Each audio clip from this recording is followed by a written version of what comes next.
Chapter 6 The Hunt of a Killer. Uncover that picture, and you will see my soul. It was the 9th of November, the evening before his 30th birthday. Dorian Gray was walking home from Lord Henry's house when he saw Basil Hallward. He felt strangely afraid and tried to pretend that he had not seen him, but Basil hurried after him. "Dorian!" he called. "What extraordinary luck! I'm catching the midnight train to Paris, and I wanted to see you before I left. I'll be away from England for 6 months." He put his hand on Dorian's arm. "Look, we're near your house. May I come in for a moment? I have something to say to you." "Of course, but won't you miss your trace?" asked Dorian lazily, as he walked up the steps to his door. "I have plenty of time. It's only 11 o'clock. They went in and sat down by the fire. "Now, my dear Dorian, I want to speak to you seriously," Basil began. "I must tell you that people in London are saying the most terrible things about you." Dorian lit a cigarette and looked bored. "I don't want to know anything about it. It doesn't interest me." "But it must interest you, Dorian," said Basil. "Every gentleman is interested in his good name. Of course, when I look at you, I know that those stories can't be true. A man's face shows if his life is good or bad. But why does Lord Berwick leave the room when you enter it? Why does Lord Staveley say that no honest woman is safe with you? That young soldier who was your friend, why did he kill himself? There was Sir Henry Ashton, who had to leave England with a bad name. And what about Lord Kent's son? What kind of life does he have now?" "Stop, Basil! You don't know what you're talking about," said Dorian coldly. "Did I teach those people how to live their lives? And the people who tell those stories, are their lives any better than mine?" "And there are other stories too," continued Basil. "Are they true? Can your life really be so bad, so evil? You were a fine young man once, but now, when I hear those stories, I wonder, do I know you at all? What has happened to the real Dorian Gray? I think I would have to see your soul before I could answer those questions." "The real Dorian Gray?" asked Dorian quietly, his face white with fear. "Yes," said the artist sadly, "but only God can see your soul." A terrible laugh came from the younger man. "Come, Basil," he cried. "Come with me. I will show you what only God can see. Why not? It's your own work. You've talked enough about evil. Now you must look at it." He took Basil upstairs to the locked room.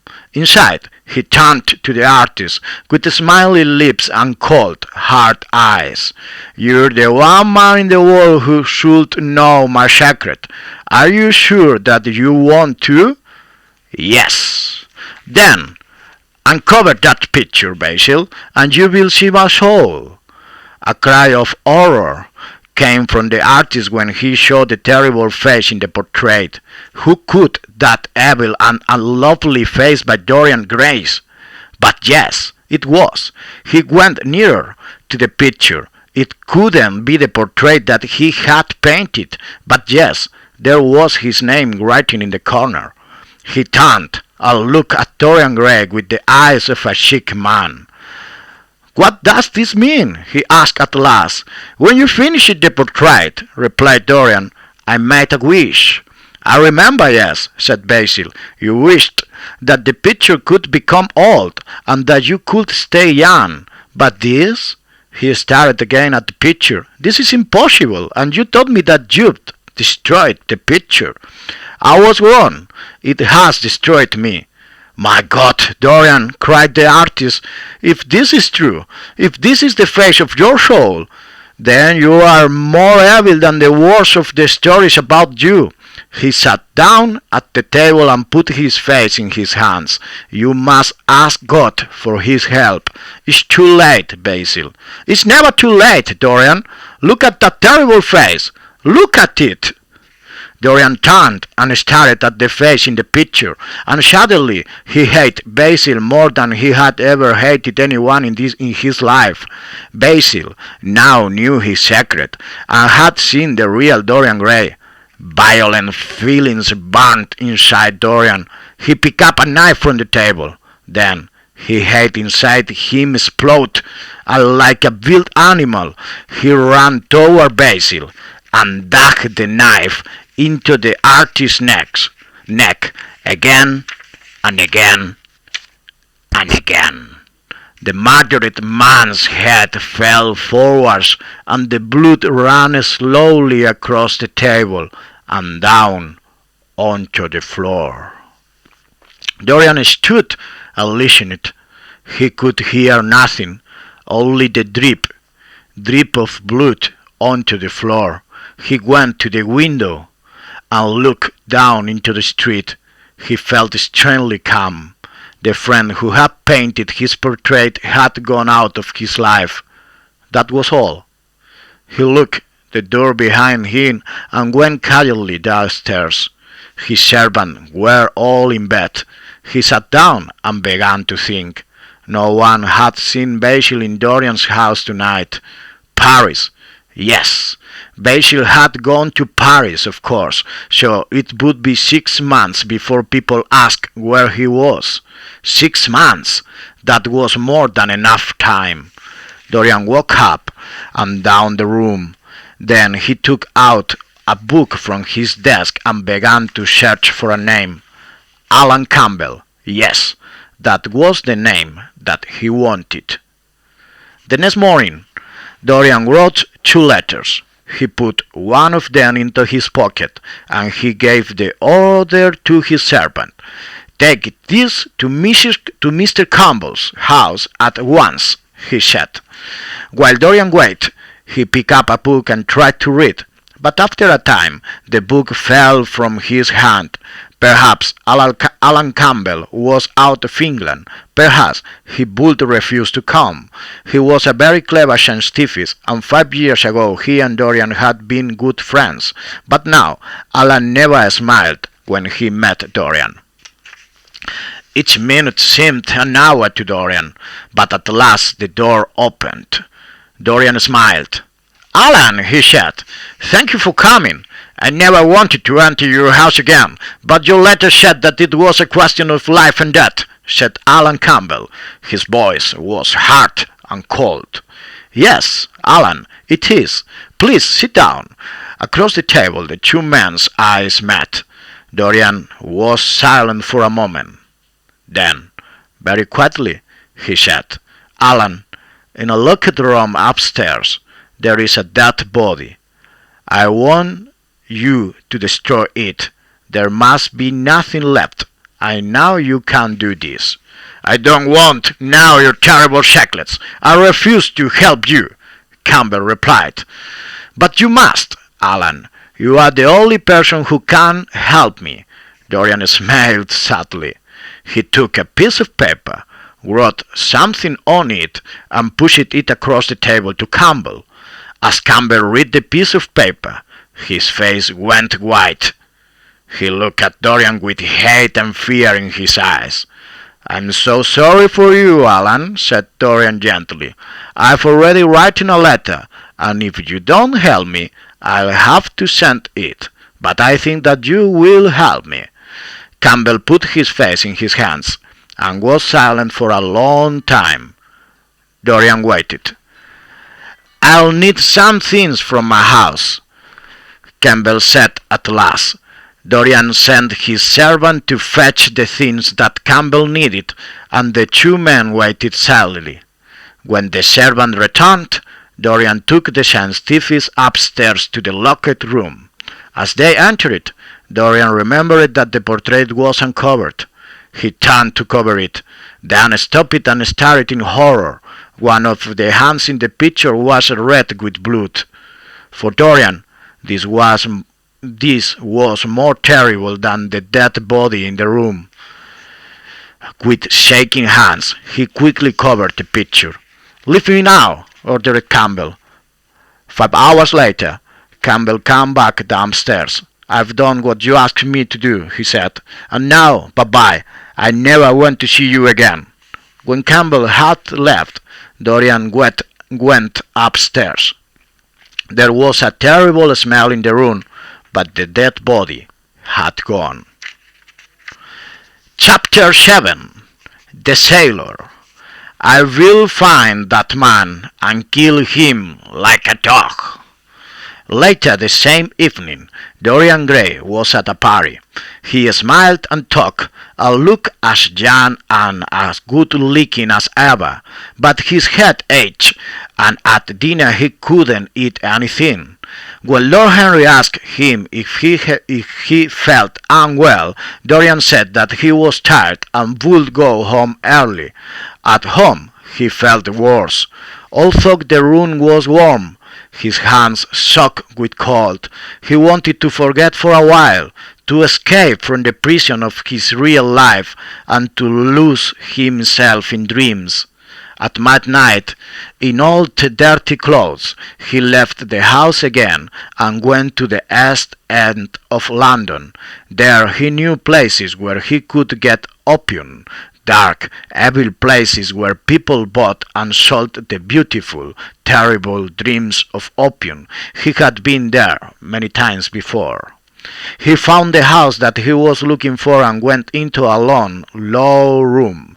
Men were lying on the dirty floor, a sailor was asleep on a table, and 2 women were drinking at the bar. As Dorian hurried up the narrow stairs, the sweet, heavy smell of opium came to meet him, and he smiled in pleasure.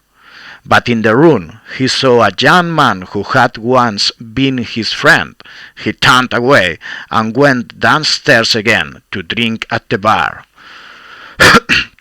One of the women spoke to him. "Don't talk me," said Dorian angrily, and walked towards the door.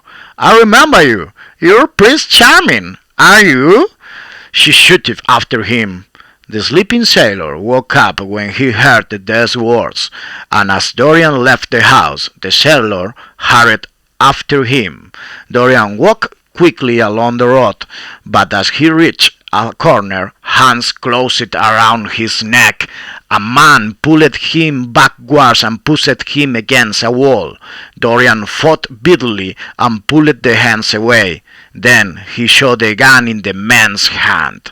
"What do you want?" he said quickly. "Keep quiet," said the man. "If you move, I'll shoot you." "You're crazy. What have I done to you?" "You've destroyed the life of Sybil Vane," answered the sailor, "and Sybil Vane was my sister. She killed herself because of you. I've been looking for you for years, but I only knew the name that she used to call you. Prince Charming. Well, tonight I heard your name, and tonight you're going to die." Dorian Gray grew sick with fear. "I never knew her. I've never heard of her. You're crazy," he cried. Suddenly he had an idea. "How long ago did your sister die?" he asked. 18 years ago," James Vane replied. "Why do you ask me?" 18 years, laughed Dorian. "Take me to the light and look at my face." James Vane stared at Dorian. Then he pushed him towards the light, and in the light he saw the face of a boy of 20. This man was too young. He wasn't the man who had destroyed his sister's life. "My God," he cried, "I nearly murdered you. Go home and put that gun away before you get into trouble," said Dorian, and he walked quickly away. James Vane stared after him in horror. Then a woman's hand touched his arm. "Why didn't you kill him?" she asked. "He's evil. He's not the man that I'm looking for," answered the sailor. "The man who I want must be nearly 40 now. That man is only a boy." "A boy?" The woman laughed. Her voice was hard. It's 18 years since I met Prince Charming, and his pretty face hasn't changed in all that time. It's true, I promise you. James James Bain ran to the corner of the road, but Dorian Gray had disappeared. A week later, Dorian Gray was at his house in the country, where he had invited Lord Henry and several other friends. Among them was the pretty Lady Monmouth and her much older husband. Lady Monmouth was amusing and clever, and seemed to like Dorian Gray very much. One afternoon, as they laughed and talked together during tea, Dorian went out to fetch a flower for Lady Monmouth's dress. Lord Henry smiled at Lady Monmouth. "I hope you're not in love with Dorian, my dear. He's very dangerous." She laughed. "Oh, men are much more interesting when they're dangerous." Just then they heard the sound of a heavy fall. Lord Henry ran out of the room and found Dorian lying unconscious on the floor. When Dorian opened his eyes, Lord Henry said, "My dear Dorian, you must take care of yourself. You're not well." Dorian stood up slowly. "I'm all right, Harry. I'm all right." As he dressed for dinner in his room, Dorian remembered what he had seen, and cold fear ran through him like a knife. He had seen a face watching him at the window, and he had recognized it. It was the face of James Bain. The next day he didn't leave the house. In fact, for most of the day he stayed in his room, sick with fear. Every time he closed his eyes, he saw again the sailor's face. He tried to tell himself that he had dreamed it. Yes, it was impossible. Sybil Bain's brother didn't know his name, and was probably on his ship at sea. No, of course, he hadn't seen James Bain's face at the window, but the fear stayed with him, dream or no dream. 2 days passed, and Dorian grew less afraid. On the third day, a clear, bright winter morning, Dorian joined his friends on a shooting party. With Lady Monmouth by his side, he walked to the edge of the forest where the men were shooting at birds and small animals. The cold air and the sounds and smells of the forest filled Dorian with happiness. Suddenly, one of the men shot into the trees near them. There were two cries in the morning air, the cry of animal and the cry of a man, both in pain. There were shots and calls from the men, and then a man's body was pulled from the trees. Dorian turned away in horror, but the look seemed to follow him everywhere. People began to walk back towards the house. Lord Henry came over to tell Dorian that the man was dead. Dorian shook his head. "Oh, Harry," he said slowly, "I feel that something terrible is going to happen to some of us. To me, perhaps." Lord Henry laughed at this idea. "What could happen to you, Dorian? You have everything in the world that a man can want. Forget about this accident. It was just an accident, not murder." Then he added with a smile, "But it would be very interesting to meet a person who had murdered somebody." "What a terrible thing to say!" cried Lady Monmouth. "Don't you agree, Mr. Gray? Mr. Gray, are you ill again? Your face is so white." Dorian smiled and tried to speak calmly. "It's nothing, nothing," he said quietly. "But please excuse me. I think I must go and lie down." Upstairs in his room, Dorian's body shook with fear like a leaf in the wind. He felt that he could not stay another night in the house. That walk there in the sunlight, he decided to return immediately to London and to visit his doctor. His servant came to pack his clothes, and while he was doing this, he told Dorian that the dead man was a sailor, but no one knew his name. A sailor, cried Dorian. He jumped to his feet. A wild hope filled him. I must see the body at once. He hurried to the house where the body lay, and when he uncovered the face of the dead man, he saw that it was James Paine. He cried with happiness and knew that now he was safe. Chapter 8. The Picture. A face without a heart. "You're going to be good," said Lord Henry. "Don't tell me that. You're wonderful as you are. Please don't change." His long, white fingers played with a flower on the table. It was spring in London, and the two friends were having dinner at Lord Henry's house. Dorian Gray shook his head. "No, Harry, I've done too many terrible things in my life, and I'm going to change. I began my good life yesterday, in the country." "My dear boy," smiled Lord Henry, "everybody can be good in the country. There's nothing to do in the country, so it's impossible to do anything bad. But tell me, how did you begin your good life? There was a girl in a village, a very beautiful girl, an honest country girl. She loved me, and was ready to come away with me yesterday, but I said no. I refused to destroy her young life, and I left her as honest as I found her." Lord Henry laughed. "You've left her with a broken heart, you mean? How can she be happy now with a country boy, after she has known you?" "Don't, Henry," cried Dorian. "Can you never be serious? I'm sorry that I told you now. Let's talk about other things. What's been happening in London?" "Oh, people are still discussing poor Basil, and how he disappeared.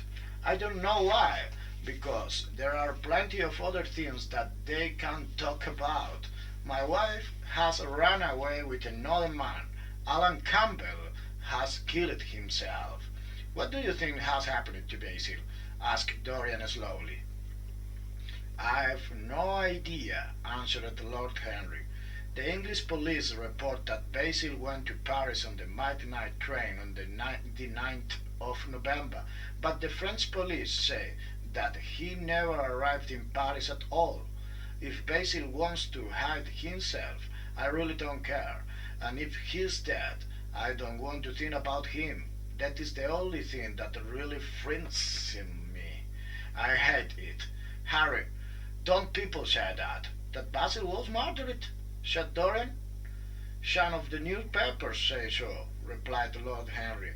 "But who would want to murder poor Basil? He wasn't clever enough to have enemies." "What will you say, Harry, if I tell you that I murdered Basil?" asked Dorian. He watched his friend carefully.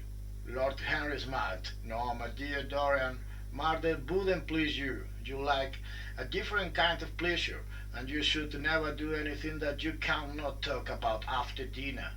He lifted his coffee cup. "What happened to the fine portrait that Basil painted of you? I haven't seen it for years. Didn't you tell me that it was stolen? What a pity! Oh, I never really like it," said Dorian. "I prefer not to think about it." For a while the two men were silent. Then the older man lay back in his chair and looked at Dorian with half-closed eyes. "Tell me how you have kept your yacht and your wonderful beauty, Dorian. You must have some secret." "I'm only 10 years older than you, and I look like an old man. But you haven't changed since the day when I first met you. What a wonderful life you've had." "Yes," said Dorian slowly. "It's been wonderful, Harry, but I'm going to change it now. You don't know everything about me." His friend smiled. "You cannot change to me, Dorian. You and I will always be friends." Dorian stood up. "I'm tired tonight, Harry. I must go home. I'll see you at lunch tomorrow. Good night." At the door he stopped for a moment and looked back, but then he turned and went out without another word. At home he thought about his conversation with Lord Henry. Could he really change? He wondered. He had lived a never life and had destroyed other people's lives as well. Was there any hope for him? Why had he ever made that wish about the picture? He had kept his youth and beauty, but he had paid a terrible price for it. His beauty had destroyed his soul. He picked up a mirror and stared at his face. What was he now? A face without a heart. Suddenly he hated his own beauty and dropped the mirror on the floor where it broke into many small pieces. James Vane, Basil Hallward, Sybil Vane. These deaths weren't important to him now.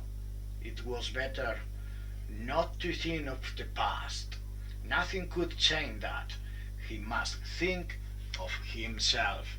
Perhaps, he thought, if I live a better life, the picture will become less ugly. He remembered the pretty village girl.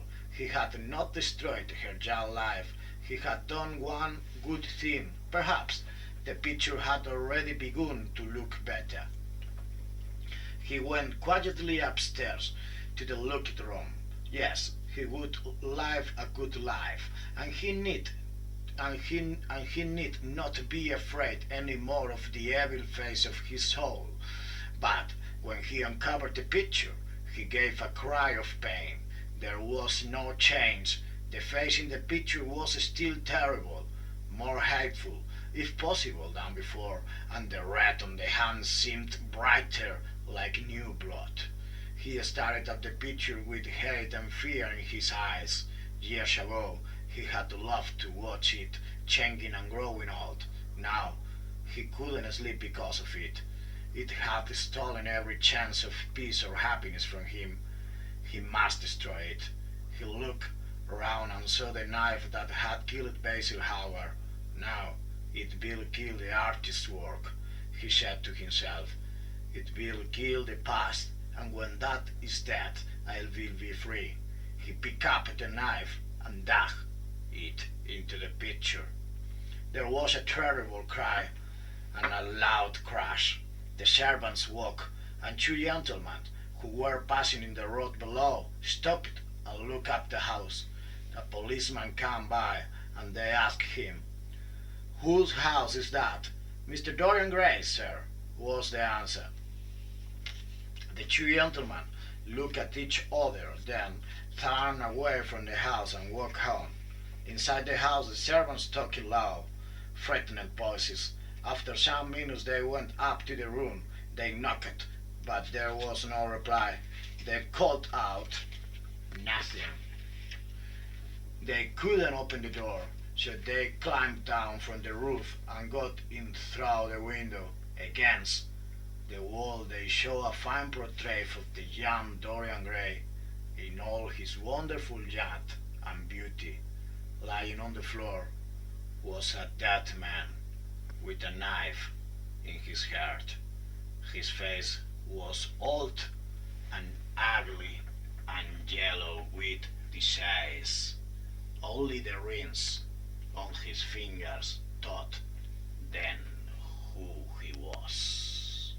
And the end.